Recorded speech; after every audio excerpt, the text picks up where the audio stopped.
කාලය කියන දේ හරි ඉක්මනට ගෙවිගෙන යනවා. ඉතින් සතියක් ගෙවිලා ගිහිල්ලා සතිය අන්තිකුත් උදා වෙලා තියෙන්නේ. ඉතින් ඒ වගේම විශේෂයෙන් මතක් කරන්න ඕනේ මේ අද ලංකාදීප පත්තරේ සතියාන්ත ඉරිදා පුවත්පතේ වැඩි විස්තර පුවත්වල මොනවද තොරතුරු කියලා කතා කරන්න මතෙන් අපේ WhatsApp දුරකථන අංකය මතක් කරන්නම් 077 680යි 5033 077 680යි 5033 ඔබේ ප්‍රදේශයේ විශේෂ පුද්ගලයෝ ඉන්නවා නම් එහෙම නැත්නම් විශේෂ ස්ථාන තියෙනවා නම් විශේෂ සිදුවීම් තියෙනවා නම් අපේ WhatsApp අංකයට ඔබේ WhatsApp පණිවිඩයක් යොමු කරන්න අපි සූදානම් ඔබ ප්‍රදේශයටම ඇවිල්ලා ඒ පිළිබඳව රටට ලෝකයටම කියන්න. ඉතින් එසේනම් සුපුරුදු විදිහට ලංකාදීප පුවත්පතේ තතු විත්‍ය ඔබ වෙත ගෙනියන්නට සූදානම් වෙන්නේ. මෙන්න මෙහෙමයි ඉහළින්ම පත්තරේ සිරස්තලයක් වාර්තා වෙන්නේ. මන්ත්‍රී පෙන්ෂන් කැපිල්ල තීන්දුවයි. පාර්ලිමේන්තු මන්ත්‍රීවරුන්ගේ විශ්‍රාම වැටුප් ඉවත් කිරීමේ පනත් කෙටුම්පත ආණ්ඩුක්‍රම ව්‍යවස්ථාවට පටහැනි නොවන බව ශ්‍රේෂ්ඨ අධිකරණය දැනුම් දී ඇතැයි කතානායක වෛද්‍ය ජගත් වික්‍රමරත්න පාර්ලිමේන්තුවට සිකුරාදා දිනේදී දැනුම් දුන්නා කියලා තමයි කියන්නේ. කෙටුම්පත ආණ්ඩුක්‍රම ව්‍යවස්ථාවට එකඟ බව ශ්‍රේෂ්ඨාධිකරණය කතානායකට දන්වයි කියලා තමයි ප්‍රධාන සිරස්තලෙන් වාර්තා වෙන්නේ. ඇතුල් පිටුවට ගියොත් මේ පිළිබඳව මෙන්න මෙහෙම සටහන් වෙනවා. ආණ්ඩුක්‍රම ව්‍යවස්ථාවේ 121 එක ව්‍යවස්ථාව ප්‍රකාරව ශ්‍රේෂ්ඨාධිකරණයේ හමුවේ අභියෝගයට ලක් කරන ලද පාර්ලිමේන්තු විශ්‍රාම වැටුප් ඉවත් කිරීම නැමැති පනත් කෙටුම්පත පිළිබඳ ශ්‍රේෂ්ඨාධිකරණයේ තීරණය මා වෙත ලැබී ඇති බව පාර්ලිමේන්තුවට දැන්වීමට කැමැත්තම යනුවෙන් තමයි සඳහන් වෙන්නේ. මෙම පනත් කෙටුම්පතේ කිසිදු විධිවිධානයක් ආණ්ඩුක්‍රම ව්‍යවස්ථාවේ කිසිදු විධිවිධානයකට අනුකූල නොවන බවත් පනත් කෙටුම්පත පාර්ලිමේන්තුවේ සරල බහුතරයෙන් සම්මත කළ හැකි බවත් ශ්‍රේෂ්ඨාධිකරණයේ තීරණය කර ඇති බව ඒ ආදී වශයෙන් තවත් විස්තර ඒ විදිහට වාර්තා වෙනවා. ඔන්න මන්ත්‍රී පෙන්ෂන් කැපිල්ල තීන්දුවයි අහවරයි කියලා තමයි කියන්න වෙන්නේ. කාලයක් තිස්සේ බලාගෙන සිටපු දෙයක්. අපි ඊගාවට යමු චීන බාල පොහොර නැව අලුත් විමර්ශන චීන සමාගමකින් ප්‍රමිතියෙන් තොරව කාබනික පොහොර ගෙන්වා එම සමාගමට වන්දි මුදල් ගෙවීම මගින් රජයට මූල්‍ය වාඩුවක් කරන ලද කියන සිද්ධිය සම්බන්ධයෙන් මේ වන විට අලුත් විමර්ශනයක් ආරම්භ වෙන බව රජයේ නියෝජ්‍ය අමාත්‍යවරයෙක් ඉරිදා ලංකාදීපයට පැවසී කියලා නම් වෙනවා. ඔබට අමතක වෙලා ඇති සමහරවිට කාලයක් තිස්සේ කාලයකට ඉස්සෙල්ලා සිදුවෙච්ච සිදුවීමක් මේක කොරෝනා කාලේ සිදු වුණේ.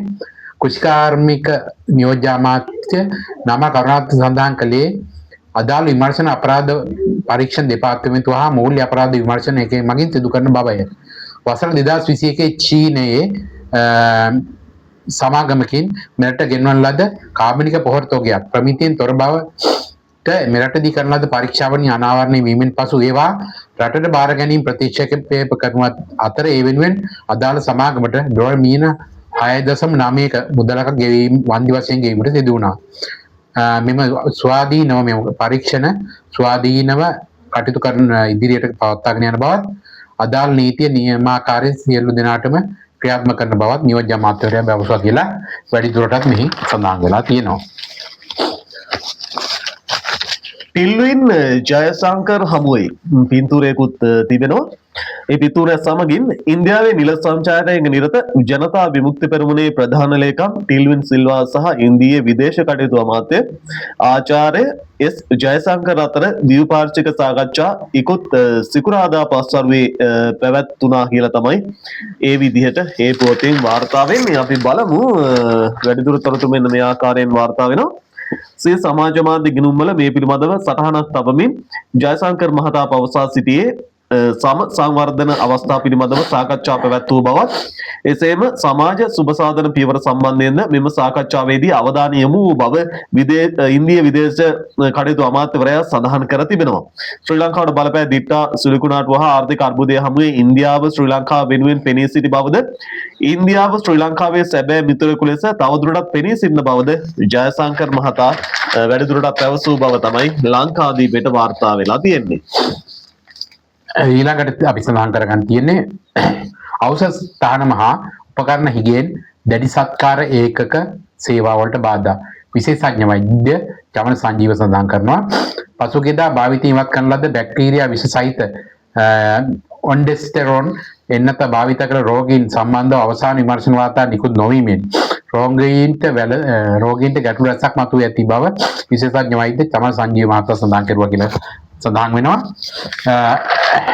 ඒ වගේම ඒ අනුව එම ඖෂධ තහනම අඛණ්ඩව පැවතීමත් එම ඖෂධ අවශ්‍ය කරන රෝගීන්ට ලබා දී ගැනීම මතුවී තිබෙන දුෂ්කරතා හා බාහිර පාර්මසිවලින් එම ඖෂධ ලබා දීමේදී මුහුණ පාන ගැටලුද ජෛව විද්‍යා ඉංජිනේරු ඒකකයේ මගින් දැඩි සත්කාර ඒකක සඳහා ලබා දෙන උපකරණ හා උපාංග ලබා දීමේ ප්‍රමාදය මත ජාතික රෝහල ඇතුළු රෝහල් වල දැඩි සත්කාර ඒකක රැසක රෝගී සත්කාර සේවා සඳහා දුෂ්කරතා මතුවී ඇති බවත් චමල් සංජීව මහත්මයා සඳහන් කරනවා. ඒ වගේම මේ සමහර මේ උපකරණ හිගේ නිසා එක උපකරණයෙන් කරන්න තියෙන පරීක්ෂණ කර ගැනීමට රෝගීන්ට මේ උපකරණ කීපයකට සම්බන්ධ වෙන්න සිදු වෙලා තියෙනවා කියලා මෙහි වැඩිදුරටත් සඳහන් වෙලා තියෙනවා.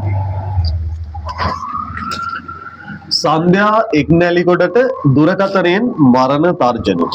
විශ්‍රාමික බ්‍රිගේඩියවරයෙකු දුරකථන ඇමතුමක් මගින් තමාට තර්ජනය කළ බවට සන්ධ්‍යා එක්නැලිගොඩ අපරාධයක වින්දිතයන් සහ සාක්ෂිකරුවන් ආරක්ෂා කිරීම සඳහා වූ ජාතික අධිකාරියට පැමිණිලි කර තිබෙන බවත් ජනවාරි 16 වනදා සවස 3ට පමණ මෙම තර්ජනය එල්ල වූ බවත් පසුව කළ සොයා බැලීමකදී ඇමතුම ලැබුණු දුරකථන අංකය ලියාපදිංචි කර නැතැයි අනාවරණය වූ බවත් සන්ධ්‍යා එක්නැලිගොඩ මාධ්‍ය හමුවක් අමතමින් ඉකුත් බ්‍රහස්පතින්දා පැවසූ බව තමයි ඒ විදිහට ඊළඟ පොතින් වාර්තා වෙන්නේ.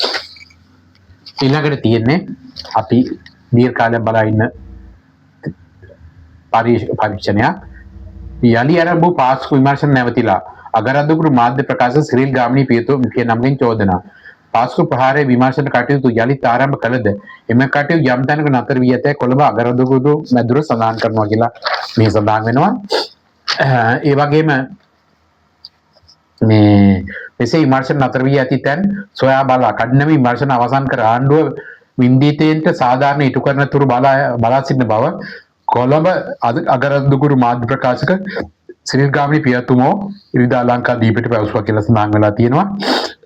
විමර්ශනය නැවත ආරම්භ කළේ රදගරු මැදුරෙන් එල්ලෝ බලපෑම නිසා බවද එම විමර්ශන කටයුතු පමා කර ඇත්තේ කොතරින්ද ඊට සම්බන්ධ වූවන් කවුරුන්ද යන්න සොයා බලමින් සිටින බවද සිරිල් ගාමිණී පියතුමා වැඩිදුරටත් ලංකාදීපයට ප්‍රකාශ කරලා තියෙනවා. ජනවරම ලද වහාම ව්‍යවස්ථා සංශෝධන කිරීමේ අවස්ථා ආණ්ඩුක්‍රම දෙකම අතවැරියා. ජනවරම ලද වහාම ව්‍යවස්ථා සංශෝධන කිරීමේ අවස්ථා ආණ්ඩු දෙකම අතහැරියා කියලා තමයි ආචාර්ය ජයම්පති වික්‍රමරත්න මහත්තයා පවසන්නේ. ගෝඨාභය රාජපක්ෂ ආණ්ඩුව සහ ජාතික ජනබලවේග ආණ්ඩුව ජනවරම ලැබුණු වහාම ආණ්ඩුක්‍රම ව්‍යවස්ථා සංශෝධනය සිදු කළේවා.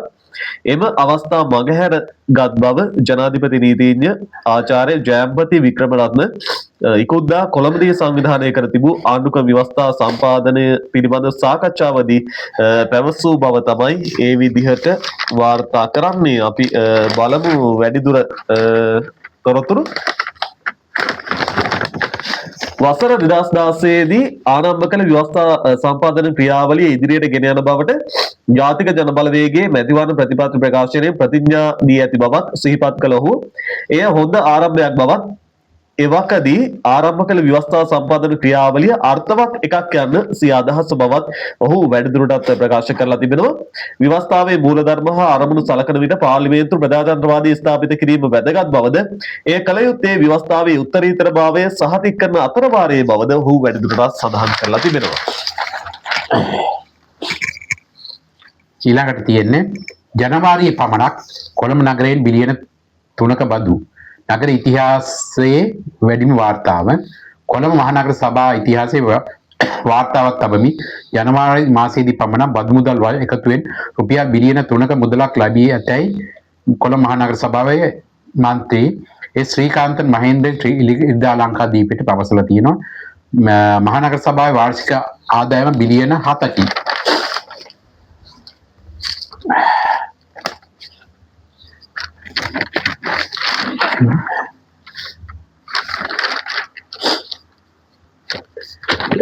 මහනගර සභාවේ වර්තමාන පරිපාලනය කෙරෙහි තබා ඇති විශ්වාසය මත ජනතාව මෙම බදු මුදල් ගෙවා ඇති බව එතෙන් පැවසීය. පසුගිය පාලන සමයේ කොළඹ රථ වාහන ගාල් වලින් ගතු කළ බදු මුදල් පිළිකලා ගසා ඇතැයිද එය සෙවීමට නොහැකි වී ඇති අතර එම මුදල් වලට සිදු වූ දේ පිළිබඳව විමර්ශනය කිරීමට ඉඩකඩ නොමැති බවද ඔහු වැඩිදුරටත් සඳහන් කරලා තියෙනවා. යහපත් නගර සභාවක් විදිහට මිනිස්සු කොළඹ නගරවැසියෝ මේ පරිපාලන විශ්වාස කරපු හින්දා වැඩි වශයෙන් බදු ගෙවනවා කියලා මෙහි වැඩිදුරටත් සඳහන් වෙලා තියෙනවා. වතු කම්කරුවෝ රස්සාව අතහරිති. වතු ආශ්‍රිත කම්කරුවන් සිය සේවාවලින් ඉවත් වී වෙනත් රැකියා සඳහා යොමු වීමෙන් ඉදිරියේදී තේ කර්මාන්තය පවත්වාගෙන යාමේ දැඩි අර්බුදකාරී තත්ත්වයක් ඇති විය හැකි බවත් අනාවරණය වේ කියලත් තවත් ඔන්න පුවතක් ලංකාදීපයෙන් සඳහන් කරලා තියෙනවා. ඒ වගේම ඊගාවට අපි යමු ඊගාව මේ සතියේ වාර්තාවට චිත්‍රපට ශාස්ත්‍රයේ දෙවන්තෙකු ජේෂ්ඨ ජේමිස් පීරිස් කෞතුකාගාරයේ තවම එක තැන. චිත්‍රපට ශාස්ත්‍රයේ දෙවන්තෙකු ආචාර්ය ලෙස්ටර් ජේමිස් පීරිස් නමින් චිත්‍රපට සංස්ථා භූමියේ කෞතුකාගාරයක් සහ පුස්තකාලයක් ස්ථාපනය කිරීමට මුදල් වෙන් කර ඇතත් එහි ඉදිකිරීම අතරමඟ නතර කර ඇතැයි ජාතික විගණන කාර්යාලය නිකුත් කර අලුත්ම වාර්තාවක සඳහන් වෙලා තියෙනවා කියලා මේ සඳහන් වෙනවා. මේ සඳහා මුදල් ගෙවලා තියෙනවත් තුනක් තාම වැඩ කටයුතු ආරම්භ කරන්න නැහැ කියලා සඳහන් වෙනවා. 2019 වර්ෂයේ තමයි මෙහි වැඩ කටයුතු පටන් ගන්න තියෙන්නේ. තාම ඉදිකිරීම කටයුතු ඉදි කරලා නැහැ. මේ අතරමඟ නැවතිලා කියලා 2024 වර්ෂය වෙනුවෙන් ජාතික විවරණ කාර්යාලය නිකුත් කර වාර්තාවක සඳහන් වෙලා තියෙනවා. මෙරට සිසු ගුරු අනුපාතය 15ට එකක්. රාජ්‍යයේ පාසල් පද්ධතිය සතු පාසල් 10,047ක 2025 වසරේදී සිසු සිසුවියන් 37,47,544ක් ඉගෙනුම ලැබූ බවත් සිසු ගුරු අනුපාතය 15ට එක බවත් ජනහා සංඛ්‍යාලේඛන දෙපාර්තමේන්තුව නිකුත් කළ නවතම සමීක්ෂණ වාර්තාවක සඳහන් වෙනවා කියලා තමයි කියන්නේ. අපි බලමු මෙන්න මේ ආකාරයෙන් වැඩි විස්තරේ දෙවන පිටුවේ සඳහන් වෙනවා. රාජ්‍යයේ පාසල් සතු සමස්ත ගුරු විදුහල්පති කාර්ය මණ්ඩලය 2,42,309ක් වන අතර ඊට ගුරුවරු ගුරුවරියන් 2,29,661ක් සහ විදුහල්පතිවරු 12,648ක් අයත් වන බවත් රාජ්‍යයේ පාසල් 10,047ක ජාතික පාසල් 396කින් සහ පළාත් පාසල් 9,651කින් සමන්විත වන බවත් ජාතික පාසල්වල සිසු සිසුවියන් 8,25,644ක් සහ පළාත් පාසල්වල සිසු සිසුවියෝ 29,21,900ක් ඉගෙනුම ලබති ආදී වශයෙන් ඒ තොරතුරු වාර්තා වෙන්නේ. කොහොම හරි 15ට එකක් ලෙස තමයි අනුපාතය ගුරු සිසු අනුපාතය. ඊළඟට තියෙන පහුගිය දවස්වල මාරාන්ති උපවාසයක් කරුවා මේ උපාධාරී මේ අභ්‍යාස මේ උපාධාරී මේ ගුරු සහායකයන් ඒ සම්බන්ධව උපාධාරීන් බඳවා ගැනීම බඳවා ගන්න ගැසට් එක ගුරු ව්‍යවස්ථාවට පටහැනි ගුරු සංගම් කියයි. දිවයිනේ ජාතික සහ පාසල් වල පවතින සිංහල දෙමළ සහ ඉංග්‍රීසි ගුරු මාධ්‍ය පුරාපාට සඳහා රාජ්‍ය සේවයේ නියුතු උපාධාරීන් සහ සාමාන්‍ය උපාධාරීන් බඳවා ගැනීම සඳහා නිකුත් කර ඇති විශේෂ ගැසට් නිවේදන දෙකේ ගුරු ව්‍යවස්ථාවට පටහැනි කරුණු අන්තර්ගතව ඇතැයි ගුරු සංගම් චෝදනා කරනවා. මෙහිදී ඒ ගැන වැඩිදුරටත් සඳහන් කරනවා මෙහෙම දැන්ටම රාජ්‍ය සේවයේ නියුතු උපාධාරීන් ගුරු සේවයට බඳවා ගැනීම සඳහා සහ උපාධාරීන් ගුරු සේවයට බඳවා ගැනීම සඳහා වන තරඟ විභාග සඳහා ඉල්ලුම්පත් කැඳවීමෙන් අතිවිශේෂ ගැසට් නිවේදන දෙකක් අධ්‍යාපන ලේකම්වරයා විසින් පසුගියදා නිකුත් කෙරෙනි. ඒ අනුව ඉල්ලුම්කම් රාජ්‍ය සේවයේ උපාධාරීන් නම් ඔවුන් 2023 ජනවාරි පෙබරවාරි මාස 10 වෙනි දිනට වයස අවුරුදු 45ට අඩු විය යුතු අතර අනික උපාධාරීන් එම දිනට අවුරුදු 7ට අඩු යුතු බවද එම ගැසට් නිවේදන වල සඳහන් වෙනවා. මේ ගැන අදහස් දක්වලා තියෙනවා මේක පටහැනි කියලා ගුරු සංගම් වල අදහස් තමයි අපි මේ ප්‍රකාශ කරන්නේ. විදේශ පදිංචියට ගිය ශ්‍රී ලාංකික ලක්ෂ 2ක් විශ්‍රාම ලබා ලංකාවට ඇවිත් විදේශයන්හි පදිංචිව සිටි ශ්‍රී ලාංකිකයන් ලක්ෂ 2කට ආසන්න පිරිසක් විශ්‍රාම දිවිහ නැතහොත් සැදෑ සමය ගත කිරීම සඳහා ලංකාවට නැවත පැමිණ සිටින බව විශ්‍රාම වැටුප් දෙපාර්තමේන්තුව සහ තානාපති සේවාංශ ආරංචි මාර්ග සඳහන් කරනවා යනුවෙන් තමයි මේ ලංකාදීප පුවත්පතේ තවත් පුවතක් වාර්තා වෙන්නේ. ඉතින් කාටුන් වලට යන්න මත්තෙන් නැවතත් මතක් කරන්න ඔබ ප්‍රදේශයේ විශේෂ පුද්ගලයෙක් විශේෂ ස්ථානයන් සහ විශේෂ සිදුවීම් තිබෙනවා නම් සහ අපිත් සමගින් අත්වල් බැඳගෙන අපිට ශක්තියක් වන්නට ඔබට හැකියාව අනුග්‍රහය ලබා දීමටත් හැකියාව තියෙනවා 077 680යි 50යි 33 077 680යි 50යි 33 WhatsApp දුරකථන අංකයෙන් අප හා සම්බන්ධ වන්නට ඔබට හැකියාව තියෙනවා. එසේනම් අපි යමු ලංකාදීප පුවත්පතේ සතියන්තයේ ඉරිදා ලංකාදීපේ කාටූන් වෙත. හරි. ඊළඟට තියෙන්නේ මුල් පිටුවේම තියෙන පියර් සමරේගේ ලංකෝනිස් කාටුනය. ඒ කාලේ ගල් අඟුරු වලින් දුවපු කෝච්චි වලට අපි කිව්වේ අඟුරු කකා වතුර බිබි කොළඹ දුවණි යකඩ යකා කියලා. එහෙනම් හොඳ වෙලාවට ඊයේ ඒ යකඩ යකා අද කාලේ නැති උනේ. ඒ යකඩ යකා අද කාලේ නැති. ඒ මොකද ළමියෝ? අද හිටියනම් ඒ යකඩ යකාටත් බාල ගල් අඟුරු කාලා කොළඹ දුවන්න වෙයිද දන්නේ නැහැ. ගල් අඟුරු අර්බුදය ගැන රටේ මතුවෙන ප්‍රශ්නය ගැන තමයි මේ කතා කරන්නේ. ඊළඟට තියෙන ඉරිදා කෑල්ල මෙහිදී ඉන්නවා මේ අලියෙක් රෝහල්ගත කරලා තියෙනවා. ඒකට ප්‍රතිකාර කරන වෛද්‍යවරයා තමයි විශේෂඥ වෛද්‍යවරයා වෙන්න ඕනේ. රනිල් වික්‍රමසිංහ මහත්මයා සේලයින් එක දාලා තියෙනවා ස්මාර්ට් UNP 2026 කියලා. පසුගියදා ඔබ දකින්න ඇති රනිල් වික්‍රමසිංහ මහත්මයා නව යුගයත් එක්ක ගැලපෙලා ස්මාර්ට් යුගයක් එක්ක UNP ගෙනියන්න ඕනේ කියන පදනම මත රැසීමක් පැවැත්වුවා. ඉතින් යෝන් තරුණ තරුණියන් වැඩිපුර සම්බන්ධ වෙලා හිටියේ.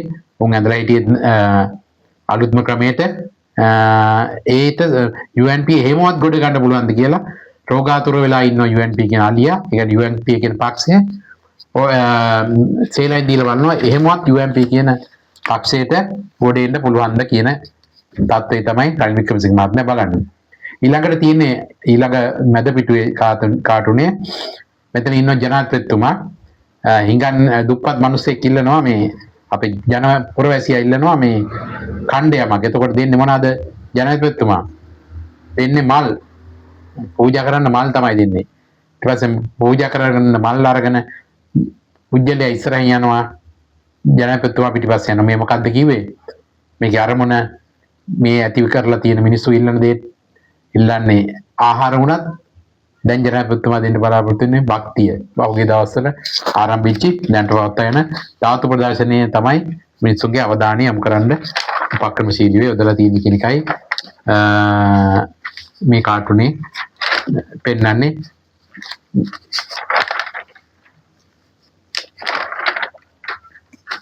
ඊළඟට තියෙන්නේ තොප්පි දාසප්පුවාලාගෙනගේ මේ ඉන්න අපි සුපුරුදු චරිතය යෝල් නීරවාස මහත්මයා අතීතයේදී ජාතික කොඩිය ගහගෙන ස්ටේජ් එකක් ගාව කියන්නේ රජයේ බලයේ ඉන්නකොට එතුමා කතා පවත්වනවා. දැන් එතුමා කරන්නේ මොකද්ද?